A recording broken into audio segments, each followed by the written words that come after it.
Hi there. I think I need to be careful with that. It's just because I think I mixed it up. Okay, so I think it's better this way. So okay, this is better. So this is from the atrium going down to the right ventricle. If you notice that the muscle here is keep in mind that the muscle fiber is is chelated, meaning um, the type of muscle fiber is that is there's electricity to it. You know how like the action potential, right? And we're gonna talk about that a little bit. We're gonna do this segmental, but if you can see here that this muscle to the right is really thin as in comparison to the left. Why? Is because this is doing a lot of force for it to push to the aorta, right? And push it towards the whole area of the body. Uh, and we're going to be showing different areas of the body where it's really circulating to give blood flow and nourishment, right? So we're going to do this as segmental as we can. So I have the notes here.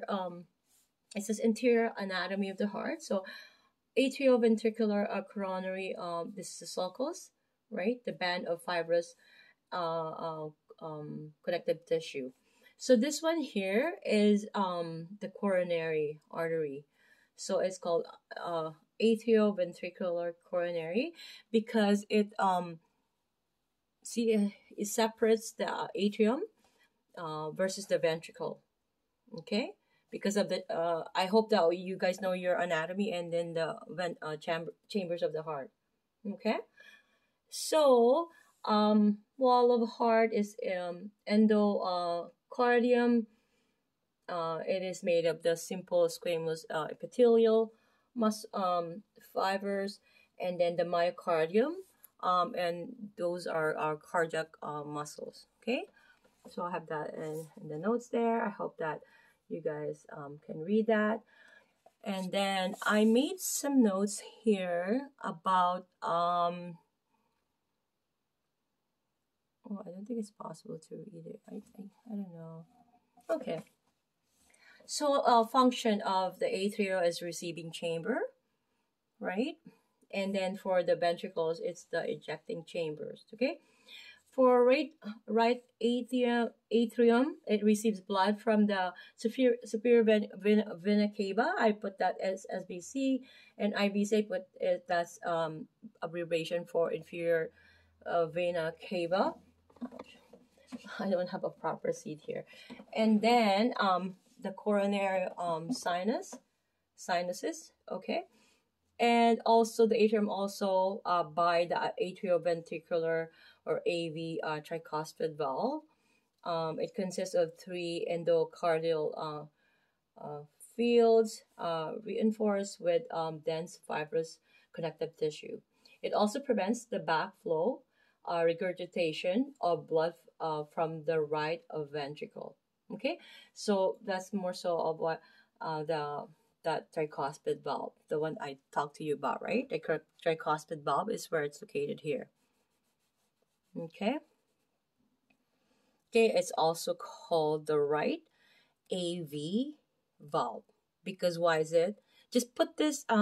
You have to know your anatomy. By how the blood flow goes. Otherwise, it's not gonna work. For you if you don't have an anatomical background. Okay, so this is more physiology, and I'm just trying to see if I could be able to have some anatomy background to explain. Okay, but it's important that you guys know, especially if you're going to be in the field of medical. Okay. Okay, so I'm just going to be reading here. I think it's easier this way. Okay. So the ventricles, we all know that it's the ejecting chambers, right? Okay, so the ventricles, it's present on the anterior sternocostal surface. Okay. there is a chordae tendineae, and it's a dense fibrous connective tissue course that actually is muscles, and it attaches it's a very very important um, a landmark of the heart. Okay, so it prevents the valve cast from turning inside. Okay, AV valve caused to papillary muscle, and we have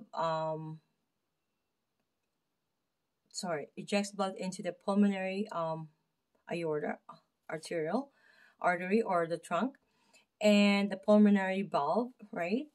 And it consists of semilunar cups, cust, sorry, no, and it prevents the backflow, again, regurgitation, right?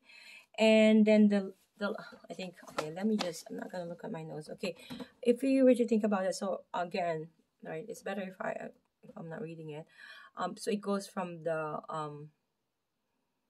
like your right is right atrium, right, and then ventricle, right, and then the left atrium, it has to go to the pulmonary circuit, right, and then it has to go pump back again to the heart, to the left atrium, and then to the left ventricle. But there's a valve here, right? As you can like here, there's a valve here. Okay, and then that blood, and then it goes into a very pressure, right? And keep in mind that let me think of what I can think of the blood. So we keep in mind that the blood we don't get oxygenation and blood supply like the rest, right? Because we have intermittent blood supply. Because when the blood is having that contraction, right? That's when it's doing that depolarization that you see that when you see the EKG chart, or P and then QRST, right? When the depolarization happens, is where the this we're talking about when contractions happening. We always refer to the ventricular. Okay, so when that constrict, when that contracts, right? That's when it's going to go from the ventricles, right, and it's going to leave to the aorta, and the valve that closes that's the first dub lub dub, right? Remember when we do the how do you call it, the blood pressure testing, right? So if we do some blood pressure testing, we're gonna hear the first log is when it closes, right?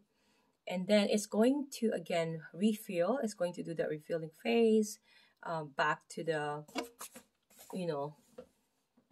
right? It's going to fill up again, right? The heart is going to fill up again, and it's going to contract, and it's going to, here it's going to come out to the aorta, right?